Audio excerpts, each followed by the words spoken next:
Famoretana ary famonoana atao amin'ny vahoaka maneho hevitra amin'ny mpilaminana dia manameloka tanteraka ny fanosihosena ny zon'olombelona, ny fanampena maso, ny akanosana ary ny fiatsaram-belatsia sy amin'ny mpitondra eo anatrehan'ireo tanora mangetaheta fiovana izay iray aman-dreny mpanabe azy ireo. D'être département d'études anglophones manampy maso sy manao be marenina satria tsy mahita sy tsy manaiky ny fanehoan-kevitra momba ny mangidy hiaina ny vahoaka matoa mandefa herim-pamoretana. Kanosa satria ray aman-dreny mampikombona ny vavanjana ny mitaraina amin'ny fanitsakitsahana ireo zo fototra amin'ny alalan'ny fandratrana sy famonoana.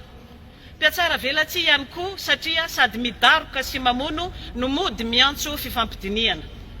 Des lettres département langue et lettres malgache.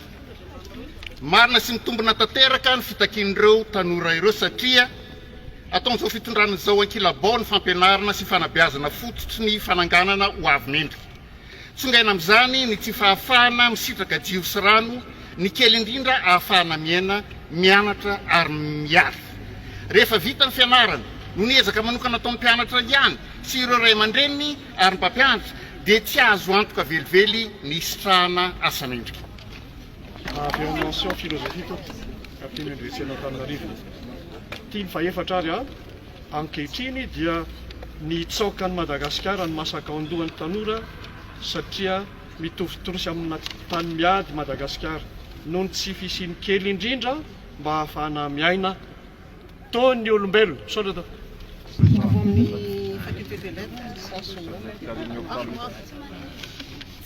fadimy fanehoana fadimy koa manambara orientany toy izay mpampianatra mpikaroka sy mpikaroka mpampianatra famanoana tanteraka ireo zanaka zandry mpianatra amin'ny fanovana marina sy tanteraka fa tsy fanovana mamitaka sy mihevitra ny vahoaka ho tsy ampisaina ireo tompon'andraikitra mampiletika amin'ny firenena sy ny hoaviny ary fanovana manontolo ny rafitra hitondrana amin'ny firenena. Faculté des sciences département de biochimie.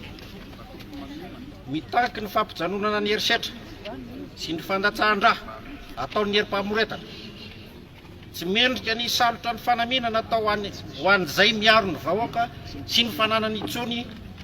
Tsy mendrika ampiasa ny teny filamatra hoe ho an'ny tanin-drazana ary tsy mendrika ny ho antsoina hoe malagasy itsony satria manimbazimba tanteraka ny asany fiarahamonina sy ny fihavanana malagasy.